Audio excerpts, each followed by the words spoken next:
Ever since man observed birds on the wing, the siren song of the sky has been freedom.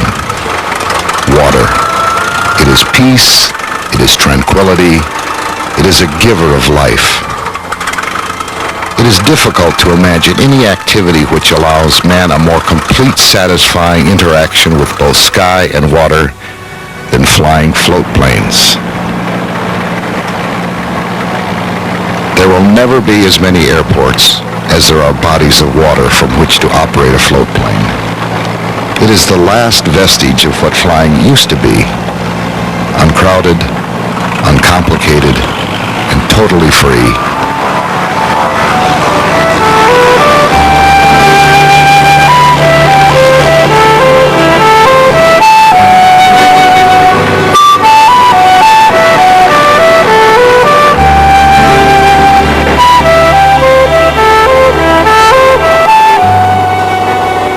Thousands of float plane pilots have known that freedom and tranquility because of Jack Brown, who operated Brown Seaplane Base in Winter Haven, Florida. He taught me to fly over 30 years ago, and I learned so much more about nature than I did about airplanes, because Jack had no greater joy than giving the gift of float planing to his students. He made flying floats something very special. And it is to Jack Brown's memory that I dedicate this film.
Well, it's been said that it's easier to train a good seaman to be an accomplished seaplane pilot than to train a pilot in the ways of the sea.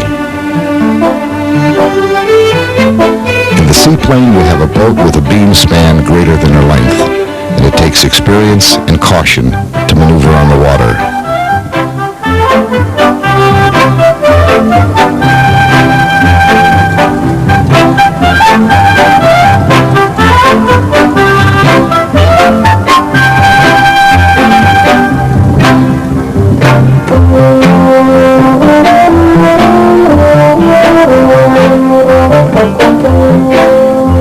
Sense of freedom is what your flying is all about.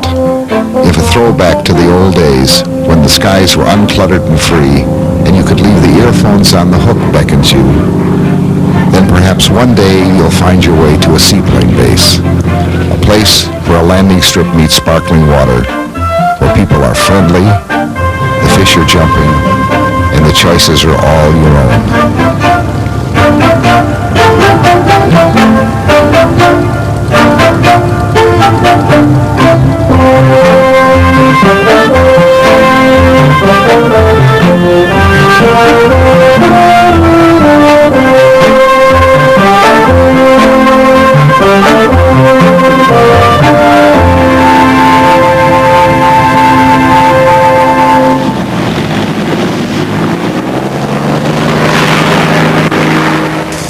It is an understatement to say there are many different configurations of float or seaplanes. Since the first flight from water in 1910, a virtual cornucopia of designs and configurations have poured forth. One thing is certain. Wherever these ingenious half-airplane, half-boat machines go, they capture the attention and imagination of the curious. What's the difference? The water. Purely and simply the water. For water flying is a whole different way to experience flight, whether the mission is relaxation or rescue.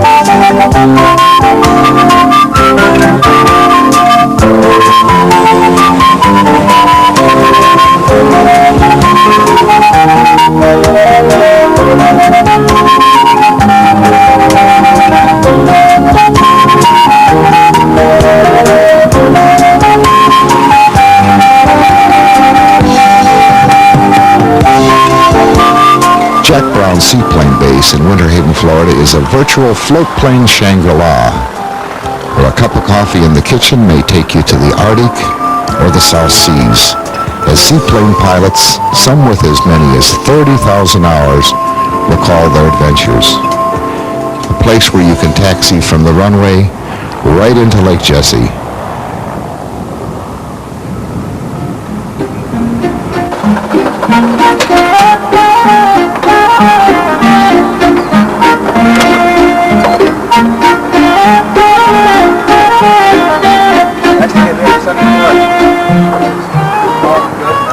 Young private pilot arrives to begin an aviation experience like no other he has ever had before.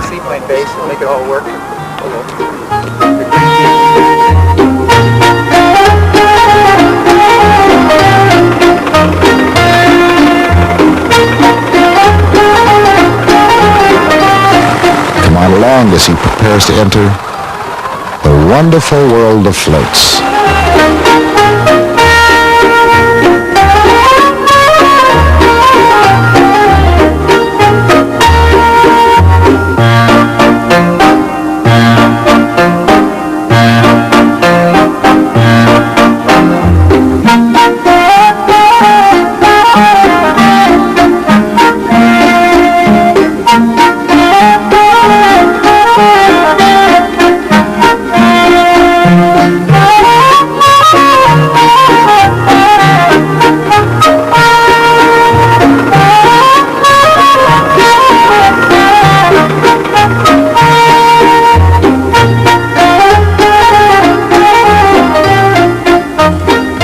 Welcome in Jack Brown's Seaplane Base. Thank you. Good to have you with us. I guess the first thing I need to do is take a look at your pilot's license and your medical. Could I see that? The first thing a student learns at Brown's is that a private pilot's license and a current third-class medical certificate are prerequisites to taking the course. Yeah, everything looks in order.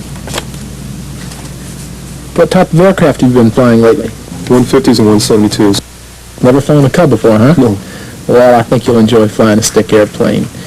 We get quite a few people through here, and they've never flown a stick airplane before either, and they adapt quite well to it. Okay. Okay, need to get you started on a little homework for tonight. Tina, do you have the new study material for our new student? Thank you. I'd like you to look this book over, How to Fly Floats, and we'd like to have you out here about 7 o'clock tomorrow morning, and you might review this on our back porch.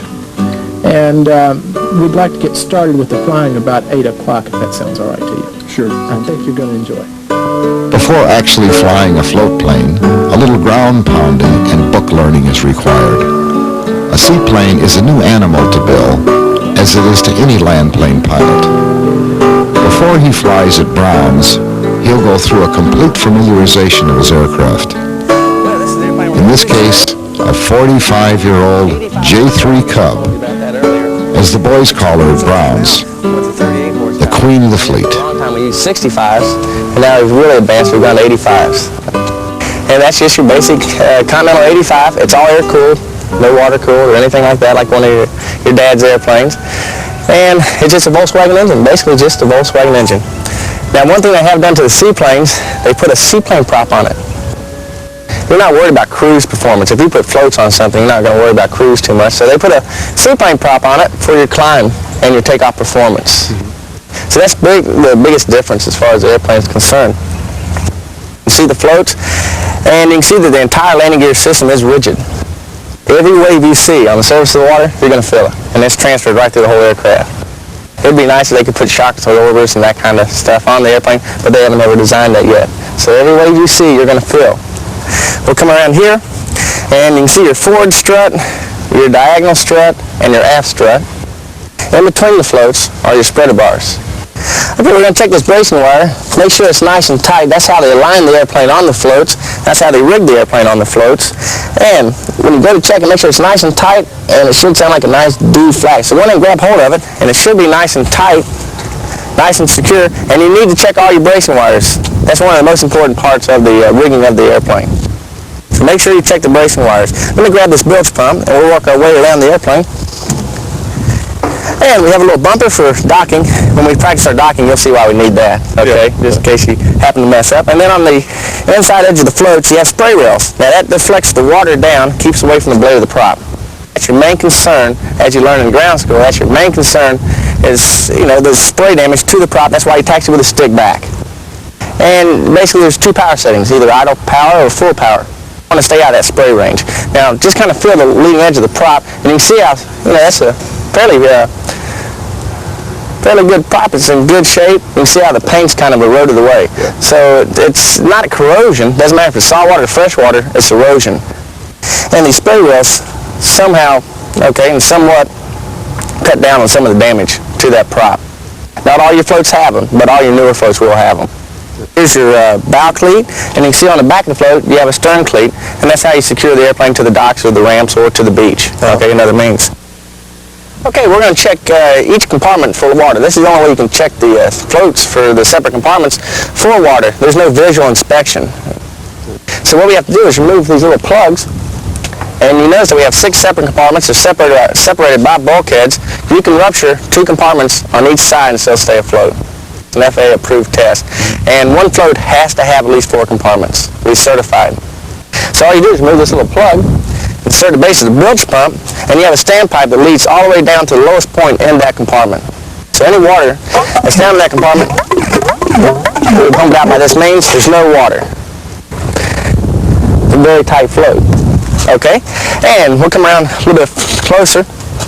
And this reinforcement strip that connects the side and the bottom of the float is called a chine, C-H-I-N-E. And that's a connecting place for the side and the bottom of the float.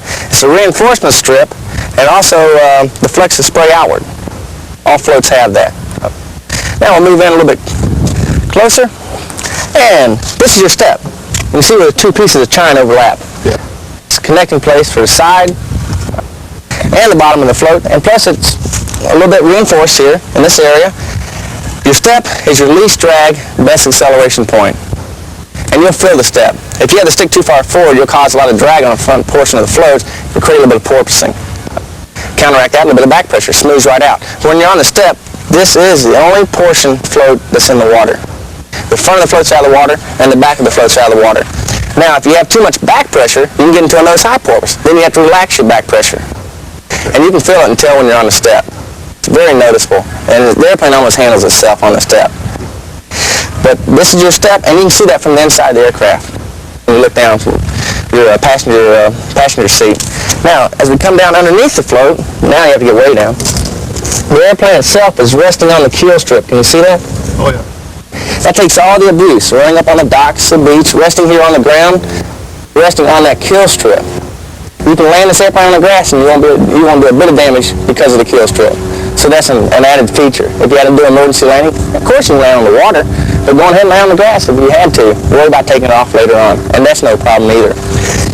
Just coming up from the base of the float, from the keel strip, you can see a booster plate, which they call that a sister keelson.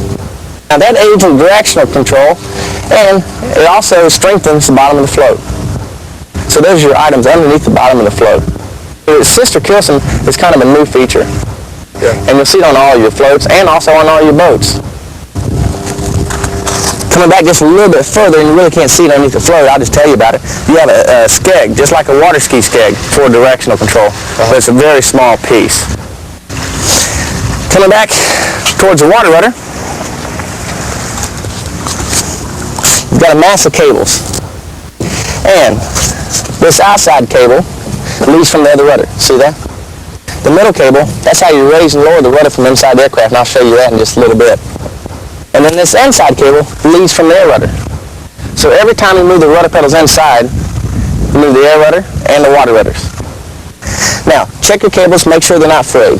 Okay, there is a possibility of fraying. And you can see on this airplane how we left all the cables outside. If we see a little fraying, we can replace that cable in just a matter of minutes. So it's a good idea to leave all your cables exposed. There's no increase in drag or anything like that. So you're not going to have any performance problems as far as that's concerned. Now, the water rudder, you see the little spring here? Once the water rudder's in the down position, the spring will lock it in the down position. Okay, and I'll show you that from inside the aircraft also. So on the water rudder, just check, just like any other control surface, for security and freedom of movement. And for security, you bring it up and down. That's fairly tight. Back to our mooring cleat here, and we talked about the front cleat for tying down and securing the airplane. And we're going to look inside the airplane. We'll open her up. And, all right, make sure that window catches. And watch your head on that point. That's real easy to catch, especially after you prop the airplane. You know, you're kind of excited after the prop starts turning, and you walk right into that. So make sure you take care of that. Now I'm going to drop the water rudder. Here's the little handle itself. And you see it's just a handle on a cable. And you just lift the handle off the hook, drop it on the floor of the aircraft, and you can see how the water rudders extend into the water. See that? Oh, yeah. And it's maybe about a foot below the float itself. And that's how you steer the airplane. Anytime you're in idle taxi and plow taxi, you have to have the rudders down. For every other operation, you have the rudders up. Go ahead and pull them up. Let you pull them up this time. Probably take two hands.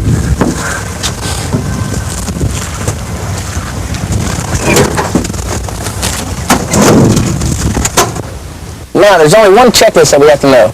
Okay, that's not too hard. And it's called CARS, and you read that in the E.A.A. book, How to Fly Floats. Carburetor heat cold, okay? And carburetor heat cold is when the carburetor heat is fully forward. See the little lever?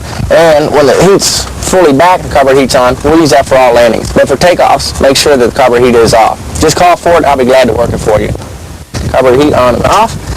Carburetor heat area. Now we'll start at the left wing tip. We'll check the area to the left of the airplane, over the nose of the airplane, and end up at the right side of the airplane. Looking for boats, debris, maybe even checking your wind direction for one last time. Okay? Carburetor heat area. Now water rudder. Go ahead and raise and lower the rudder one time. Probably take two hands. But the rudder's down for idle taxi and plow taxi, like we talked about earlier. And go ahead and bring them up. See, they're spring loaded to the down position, so there is a little bit of tension to pull the rudder up. And the water rudders are up for everything else. Okay? So idle and plow taxi, rudders down. For everything else, water rudders up. Okay? So we want the rudders up for a takeoff. Now pull the stick back. See what kind of pressure you have there. And you can't trim that pressure out on the water. Okay? And your trim tab is right here. Nose down trim will be clockwise. Nose up trim is counterclockwise. And in flight it works great, but on the water you're going to hold the pressure. Now go ahead and advance the throttle forward. Now it's an antique also, so you might have a little lag in the throttle response. Okay. There's no friction locks or anything like that. So just advance the throttle and get a feel for that. Here's a fuel shut-off and on valve for the nose tank. It's the only tank you have. Holds 12 gallons, 2.5 hour range. And it burns maybe 5 or 6 gallons per hour. After 2.5 hours, you'll want out of this thing anyway, okay, because you're going to be a little sore. Magneto switch. Left, right, both. Okay, go ahead and shut that off. You can see there's no master switch. There's no mixture control, no avionics power bus. That's it. That's your on-off switch, okay? And then you have an Armstrong starter. Okay. So you won't have to start it. We'll do all the starting for you. I'd like to welcome you all again to Jack Brown's Seaplane Base. You're going to begin your ground portion of your flight training at this time. And I'd like to introduce you to one of our flight instructors, John Rennie. John is a flight instructor and also one of our ground briefers, and he's going to get you started. So I'll leave you in good hands with John Rennie.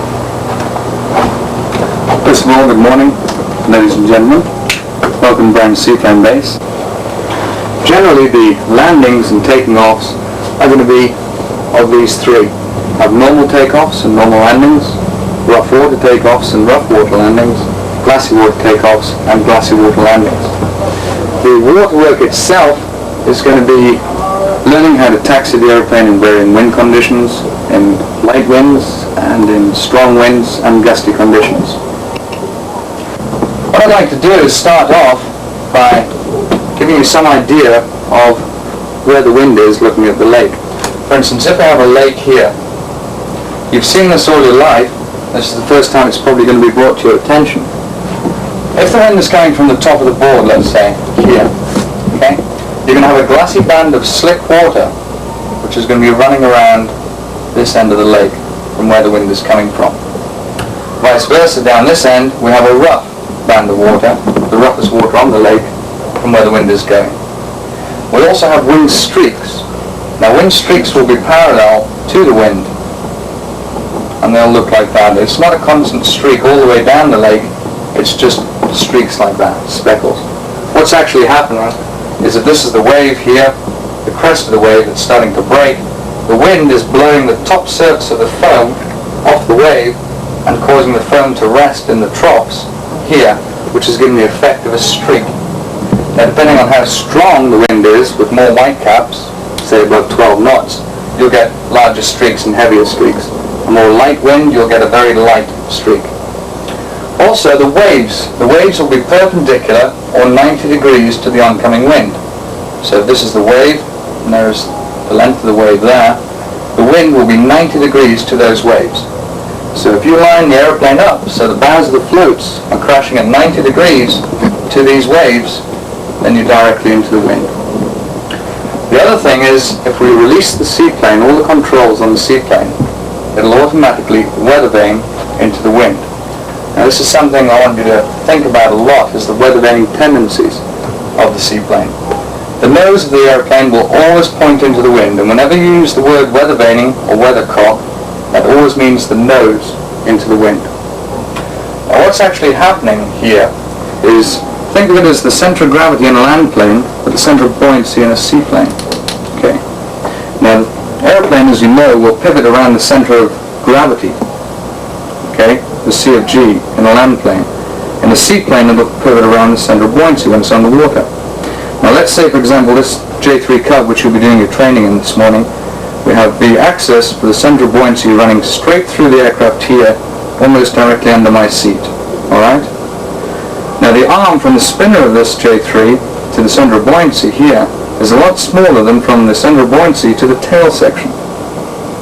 Therefore, the wind strikes this larger surface area behind the center of buoyancy point, causing the aircraft to weather vane into the wind. Alright? So vice versa, if we're off to this side here, and we have a wind, say, coming from you, the wind will strike this larger surface area and blow the aircraft into the wind. Alright?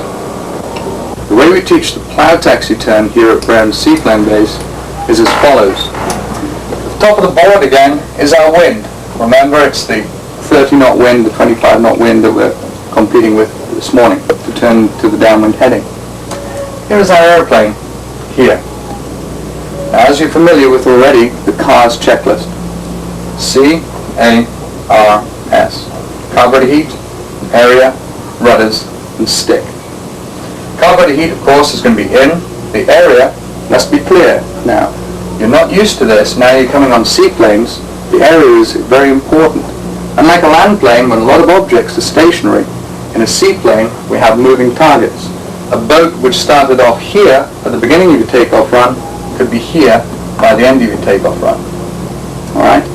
So it's very important to make sure when you check the area, you check the area a good 90 degrees from wingtip to wingtip, looking for any boats, and make a plan in your mind if that boat moves, or if you see him moving, what his trend might be. And also assume a boat to be going on one heading and then suddenly change radically into another. So keep your eyes peeled on the lake for that reason. So A, for area, is extremely important. Now rudders, I'll be getting onto this in just a little bit. The rudders are going to be down for this maneuver. So I'm going to put down underneath that. If you'd like to jot this down, because it'll probably be helpful later on in the course. The rudders are going to be down for this maneuver. They're only going to be down for two maneuvers which we'll be doing. One is idle taxi and one is plow. That's the easy way to remember it. Stick, of course, is always back. Okay? Now, always keep the stick back in a seaplane. It prevents water spray, as you've already seen from the morning pre-flight, from the blades of the prop. So the stick back is very important as well. What we do is we start off 15 degrees off the wind in the direction we wish to turn. So this angle here to the wind is 15 degrees in the direction we wish to turn. Gone through the checklist and obviously proper aileron deflection. At this point, I would suggest that you go ahead and put in the aileron deflection now, so that while you're turning you don't have to worry about it too much. It's already in there. It's not going to harm the aeroplane at all putting it in here rather than waiting until you're 90 degrees off the wind. You're going to be a little busy around here to be able to do that. So, ailerons, proper aileron deflection. We then apply full power. And what we're trying to do, remember, is move that centre of buoyancy back. Now by applying full power, the nose of the seaplane we wish to raise. Okay. Now this is slightly exaggerated on this model, but as I apply power, the nose will raise up one stage and two stages. Alright.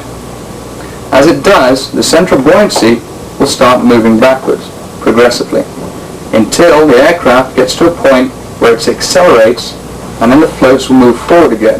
At this point, centre of buoyancy will progressively move forward again and come back to the same place as it initially was in the idle taxi. Now we don't want the centre of buoyancy to move forward again, we want to keep the centre of buoyancy back. Remember, we want this larger surface area forward now to blow us to the downwind heading. So, what we do is with the 15 degrees off the wind and proper aileron deflection, downward wing, down aileron, full power, the nose will come up once and then twice. It's actually the most nose-high attitude in any seaplane. That includes Beavers, 206s, J3 Cubs. When you have the most nose-high attitude, which in the Cub will be the third E.A.A cover, alright, on this airplane. The third E.A.A cover will be where the spray should be on your floats. Now depending on the different type of airplane, depends on the different area where the spray is. For your airplane you'll have to just get used to it if you're buying a seaplane, where it is. But on all seaplanes it's the most nose-high attitude. Once that has happened, now centre of buoyancy has moved back. Alright? So the airplane can now pivot around to the downwind heading. What I wish you to do, and what we wish you to do here at Browns, is maintain that 15 degrees all the way to here. Now your spray is spraying back from that portion of the float which we've discussed. Once it has, now the centre of buoyancy has moved back, the aircraft can weather vane. We're not allowing it to until this point here. Now, we bring the power back to, in the J3 Cubs, this is 2300 RPM, and full left or right rudder, depending which way you're turning. We are turning to the left, so it'll be full left rudder. Alright? So I'll underline left. Full left rudder. The aeroplane now will then pivot to the downwind heading. Centre of buoyancy is back here. Centre of buoyancy has moved all the way back. The wind strikes this larger surface area here, pivots the aircraft to the downwind heading. Now, when we get to the downwind heading here, we want to neutralise our controls. There's no need for the aileron deflection now. So we neutralise the controls. What I suggest is you count to yourself 1, 2, and then power back. And if it's done correctly, the stick should be also back. The reason I ask you to count to 2 is a lot of students will come to the downwind heading, moving the centre of buoyancy back. The aircraft will arrive not quite on the downwind heading. Say, sir, again, if you're the wind, here's the centre of buoyancy, alright? They're almost downwind, they think they are, They reduce the power now. Now the center of buoyancy moves all the way forward. Now they're about 4 to 5 degrees off the wind strikes this larger surface area, and that's it, they're round again. And everything they've just done, they're going to have to repeat and do again. Now, plow taxi is the worst maneuver for the airplane for the following reasons. It gives us, 1, bad visibility, because the nose is high in the air. It gives us 2, it's a high RPM, with a slow speed through the water, so we have bad engine cooling. Alright? It also gives us a lot of spray damage on the prop. Spray underneath here will be sucked up like a little tornado by the propeller, and also coming off the floats striking the prop. So if we can avoid it, we don't want to plow taxi, but sometimes there's no other way to do it. So that's the reason for the count of 1, 2 to make sure you're downwind, so that you don't weather vane again. So what we've done is we've given ourselves the reverse effect of weather vaning by moving that center of buoyancy. Now the reason the rudders are down is not to turn the airplane to a downwind heading. Okay? We've just discussed that it's the center of buoyancy that's turning the aircraft downwind. The only reason we have our rudders down is so that when we do arrive in this downwind heading, alright, that the rudders are in the down position. Now we have directional control when the center of buoyancy moves back to under the instructor's seat. Without it, we might be able to get 3 degrees off the wind and add a little bit of power and help turn us back in with those water rudders. Without the water rudders, if you don't maintain an exact downwind heading, the airplane will get off the wind slightly and that's it. She'll start turning back into the wind. If a student is lucky, he will do his first water time with someone like Captain Eddie Lambert. This former airline captain has over 30,000 total hours. That's the equivalent of nearly 3.5 years in the sky. The first method of taxiing that we'll use is the easiest of all, really, is the idle taxi position, where the airplane is sitting flat on the water and the engine is at idling speed. Now, the engine doesn't have to be completely idling, so we can use a little more than that power, up to about 1,000 RPM. When we taxi like this, we usually use the water rudder, which is on a handle there, just on the left side, and it's hanging on a clip. And as we lower that water rudder, we remove it from the clip, and as we lower the water rudder, both of these rudders on the rear of the floats go down into the water, and it gives us much better directional control. I want to demonstrate to you the value of that water rudder. I'm going to hold the stick back, which is how we usually have the stick in the full aft position when we're taxiing. And I'm going to give full rudder without the water rudder down. The water rudder is still up. And even with full rudder, this is as far as we can turn. We can only turn about 45 degrees or so from our into the wind position. The amount that we turn really depends on how strong the wind is. If the wind is very strong, it will hardly turn at all. Now I'm going to apply a little power and taxi down toward the other side of the lake because we're getting a little too close to the shoreline, and then we'll proceed with analyzing the idle taxi position.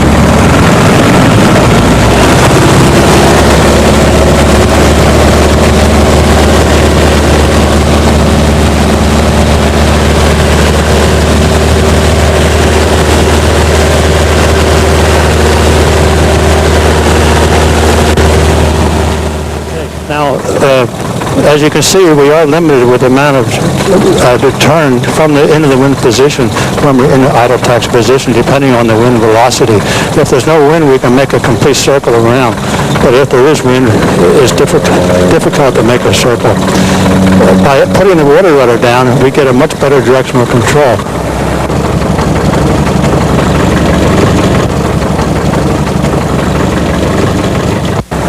Here we are crosswind, and now we're proceeding to downwind position. So you can see that the water rudder has made it possible to turn a complete circle on the water. If the wind was a lot stronger, say 15 knots or so, we wouldn't be able to do it even with the water rudder down. Okay, Eddie, let me jump in here for a minute, because I consider this next maneuver extremely important. Because if you're ever stuck in the middle of a big lake with a 30-knot headwind and you're trying to turn downwind, you know what I mean. The plow attitude demonstrated by this model is a nose-high attitude with the front of the floats out of the water and the plane supported by the heel of the floats. Two very important terms come into play. One is called the center of gravity, and the other the center of buoyancy. Now, every object has a fixed center of gravity. Now, that's the point where the object will balance. The center of gravity of this airplane is close to the front attachment points of the struts. The center of buoyancy, however, can be moved. The center of buoyancy is the balance point on the bottom of the floats, where the float is being supported. In other words, there is as much force forward as aft of this point. As the plane floats in an idle taxi position, the center of gravity and the center of buoyancy are almost at the same point. And like a weather vane, the tail is pushed away by the wind, causing the airplane to weathercock into an upwind position. By raising the nose into the plow attitude, the forward part of the float is entirely out of the water, and the float is supporting the airplane by the rear half. Therefore, the center of buoyancy has moved back to that point. This causes a larger surface area.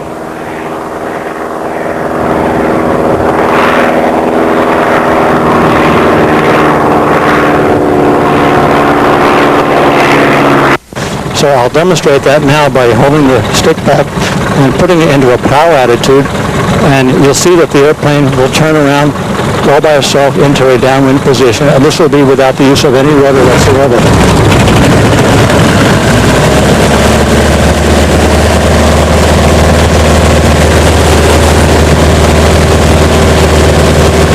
You'll notice how high the nose is. This is in a plow attitude. Now the airplane has turned to a downwind position, and it will continue exactly downwind as long as we hold the nose up. Now, as I close the throttle and allow the nose to drop down, the center of buoyancy moves forward on the float, and the airplane will weathercock right back into the wind. So you can see that whether or not the airplane heads into the wind or downwind depends on the pitch attitude of the airplane as it sits on the water. The torque of the engine has a tendency to turn the airplane to the left. So I'll demonstrate to you that the torque did not turn that. So I'm going to put it a little bit to the right of the wind, and we'll do the same thing without any rudder, and you'll notice it'll turn to the right.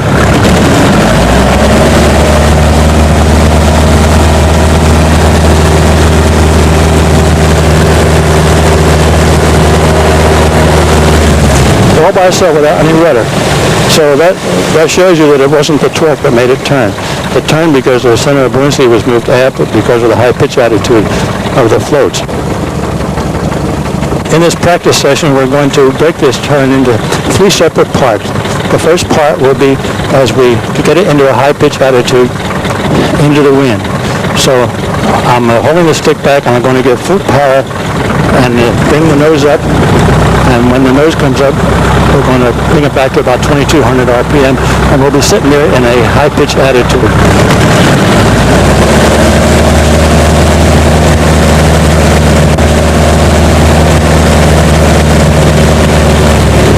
Well, that's the first part of making a practice turn on a leg.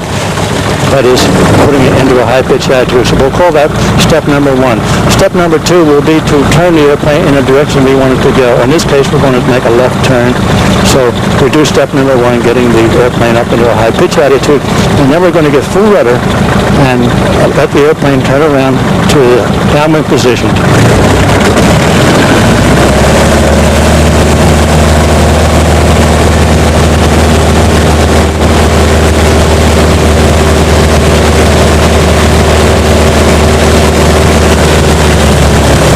Now we're in the downwind position, and the only difference between that and the one we did before is that I used rudder and I told the airplane which way I wanted it to turn. All right, now I told you there was three steps. The third step, the turning back into the wind to complete our circle, is to close the throttle and allow the airplane to weathercock itself back down into the wind where we started from. Okay, now we're going to modify that a little bit. That is, we head into the wind, and then we take it 10 or 15 degrees to the left or to the right. of our into the wind position. And from there we go straight forward to put the nose up. Now we're going to use aileron during the turn, and we use that to keep the wing from coming up. You have a little dihedral angle on the wing, a little upsweep. When you're in a crosswind position, the wind will get under that wing and produce an upward force, and it'll tend to lift that wing, of course, which would lower that other wing. And if the wind is strong enough, it'll actually upset you. So we try to prevent that from happening to some extent by using the ailerons while we're making the turn. And what we do is we just put the stick into a position so that the stick is on the same side as the wind. That is, if the wind's coming from the right, we put the stick on the right side. And if the wind is coming from the left, we put the stick on the left side. And that will make it less likely that you'll blow over. So we're going to make another turn like we did before. Only this time we're going to start off by having the airplane a little bit to the left of the wind line, and we're also going to use aileron. And this will be the proper way to do it. So we're a little bit to the left of the wind line.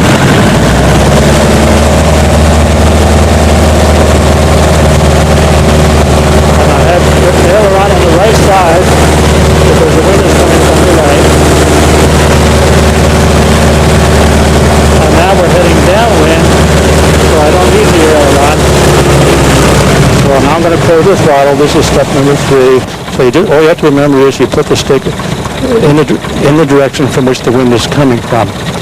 We use that plow method of taxiing other times too.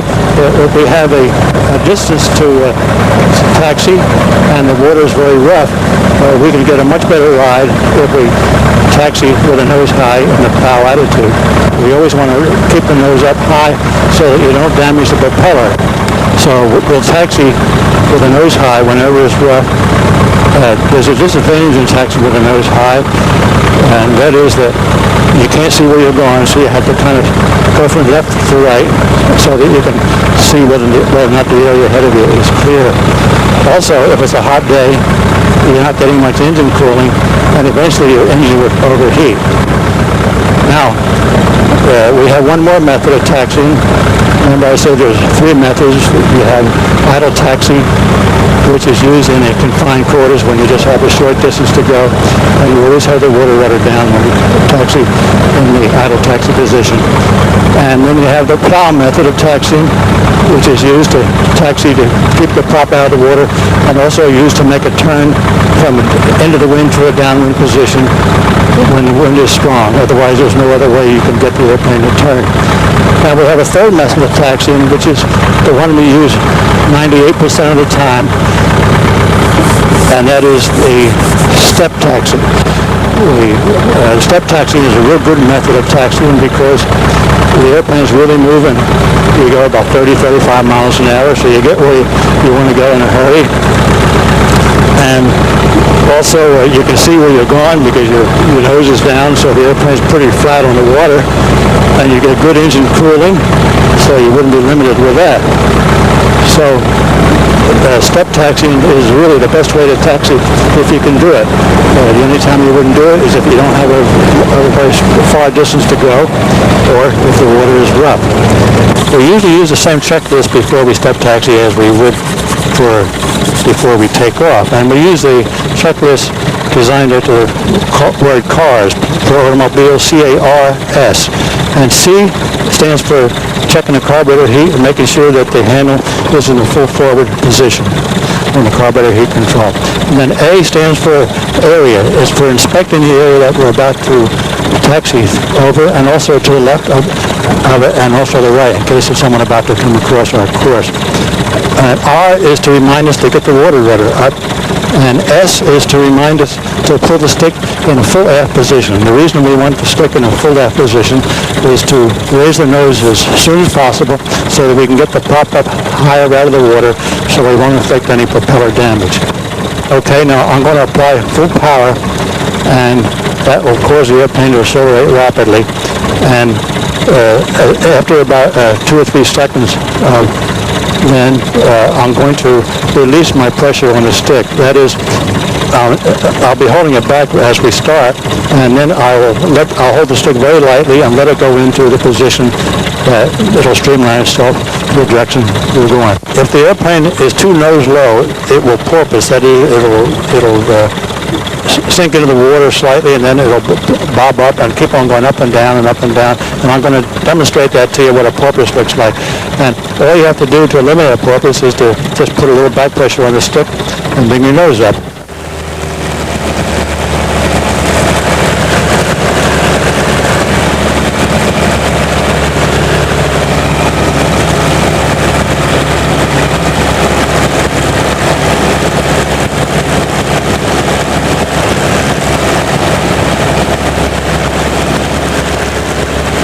That's what a porpoise looks like. It's caused from the nose being too low.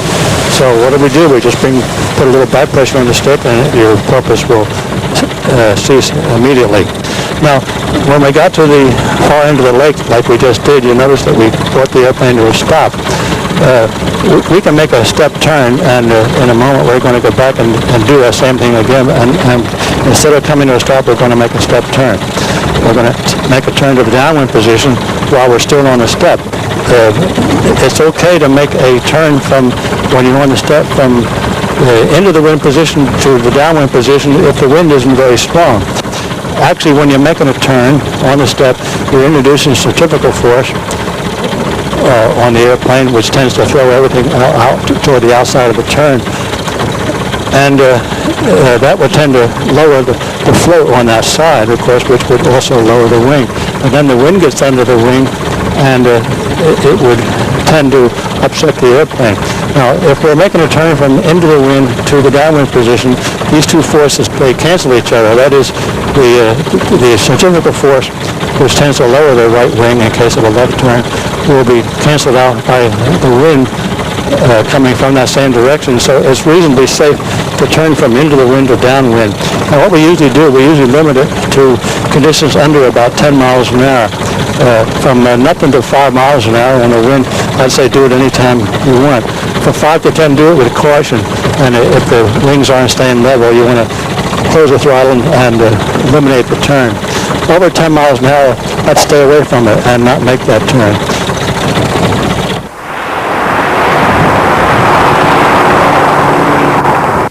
When we're taxiing in a crosswind position, and let's picture that we're heading toward a ramp, a narrow ramp that we want to go up on, you'll find that if the wind is strong, it's difficult to maintain a direction crosswind because the center buoyancy is forward on the floats, and the airplane has a tendency to want to weathercock into the wind. So naturally, as we're approaching the ramp, we want to go as slow as possible, but if you slow it down too much, even using full rudder, you'll find that you're not able to maintain a crosswind position. So we have to apply a little power, which would raise the nose, move the center buoyancy a little aft, as much as necessary to make the airplane respond and head in a crosswind position. We actually use the throttle as a rudder in this case. So we apply a little power, hold the stick all the way back.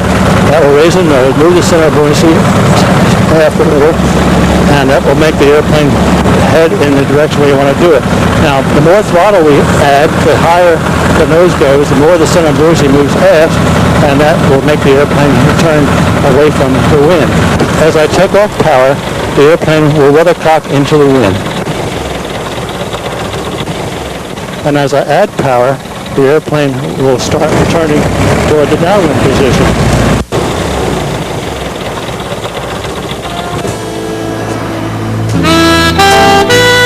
Seaplane flying generally ends for the day when the sun loses itself into the horizon.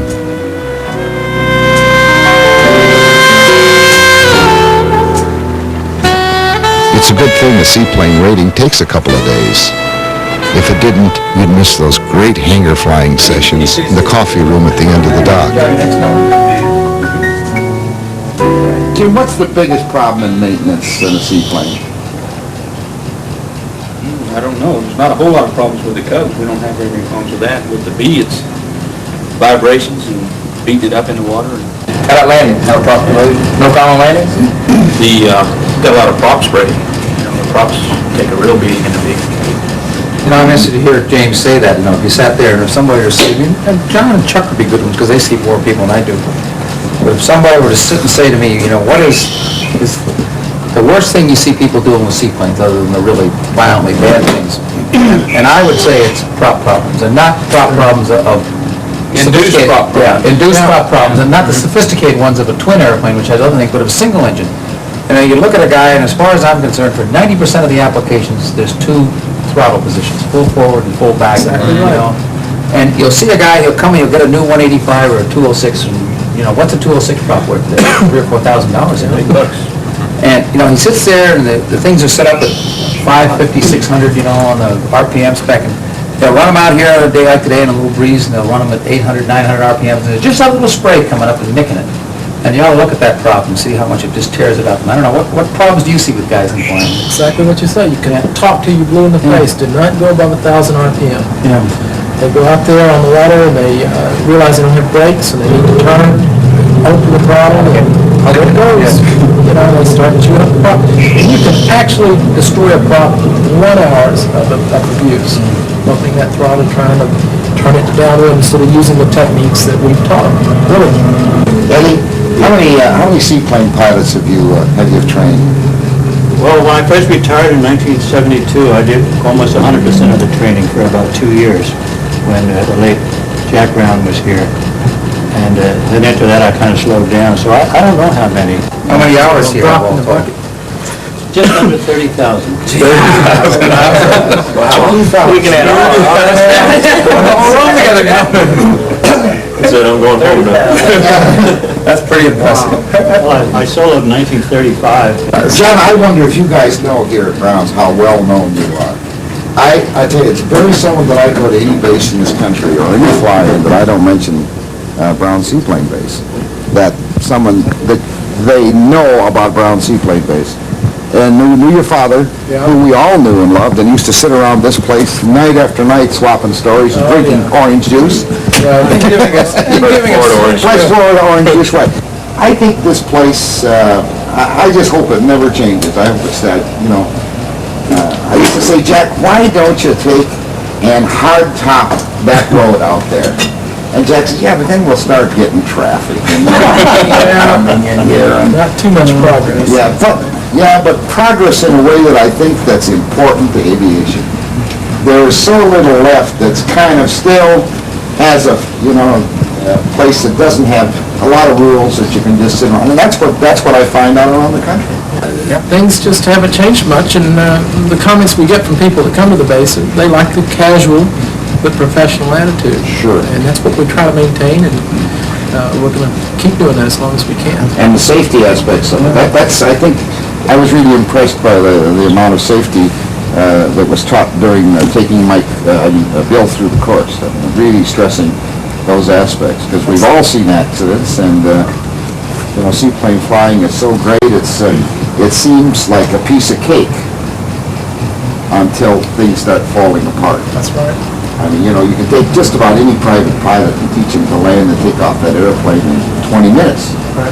As long as everything goes right. That's exactly right. But when everything goes to pot, and you're landing in a big lake with 2-foot waves, and you can't turn it around, or you try to turn it around, and that's where the kind of training you guys give here, I think, is really important.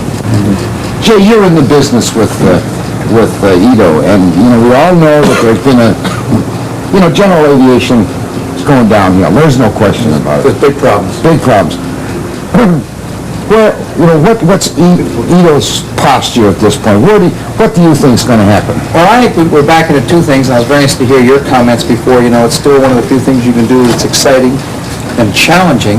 And I find that the leisure time end of flying today is still strong. People want to learn to fly. They want to rent airplanes. They want a challenge. This is a challenge in a way that you can obtain a license. And I think this end of it is going to stay strong. And I think an example here is John threw out a number a little while ago of the number of ratings he's cranking out, almost 600 a year, a little over 600 a year. And I think you've seen no downturn in your business. Not lately. European business. Yeah, and European, and we're seeing foreigners coming. And I think the answer, the sport end of aviation. You know, look at E.A.A. Look at your membership. Look what's happened to you people. I think people want to fly. I think they're adjusting their ways to fly. Maybe they're not riding around in 210s or 206s, and they're coming down to 172s, or they're coming down to ultralights. You know, Rich over here. And I don't think we're going to see a decrease in the activity. I think we're going to see a change in the way people are going to do it. We're going to have some things I don't think we're all terribly pleased with. We're going to probably end up with some multiple ownerships or club ownership or that type of thing. And I think aviation at the grassroots level is strong, and I'm very optimistic about that. Mac, you're in a Cub club. How does that work out? How many members have you got? We've got 10 members, and they're all varieties of occupations and income levels.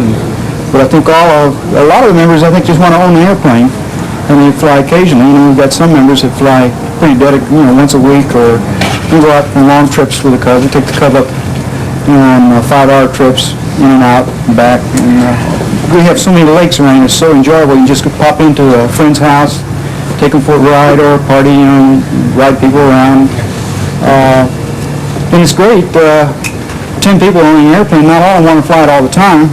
And usually the plane's free to fly just about any time anybody wants to use it. How do you, what do you do, sell shares? Is that what you do? Everybody's an individual owner in a corporation that owns the airplane. And all the maintenance is divided out between all 10 owners. So we do an annual, it's your share of it's only 1/10. How about insurance? Insurance is pretty expensive, but since it's divided by 10, we can only afford justify at least just tie down insurance. When it's tied down, it's insured.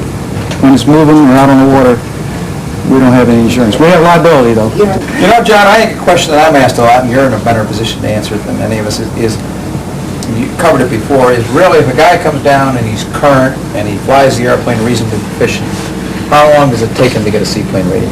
What's involved with it? Well, the key word is current. If someone comes down here and they've been flying at home and they're current on maneuvers, they do a good traffic pattern, they won't have any trouble at all with the seaplane rating, and they could do it in 5 hours. We have a little day-and-a-half course here, and we spend a little time with ground school, post-flight, pre-flight, and about 3 hours the first day, and then good review the second day, then the check ride about midday the second day. And they do a very good job.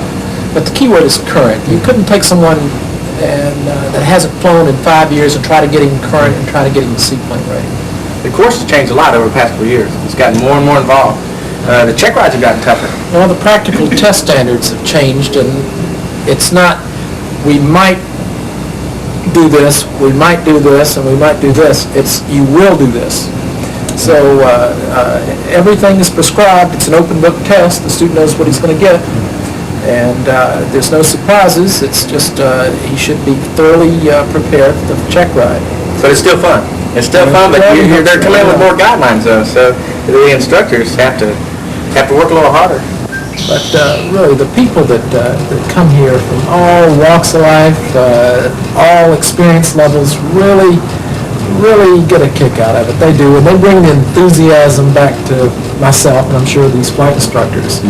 And it really is, as you said, it's the freedom involved in it. Especially in these little J3s, you can go out and concentrate on flying. There's no radios, no instruments. The only thing you might glance at every once in a while is the old pressure gauge, and total concentration on flying and outside. It's like you said, it's the greatest, I think, the greatest part of flying that there is. That's right. Well, listen, guys, I guess we can sum it up by saying that even if fuel goes to $5 a gallon, we're not going to stop flying. It's still worth it. It's still worth it.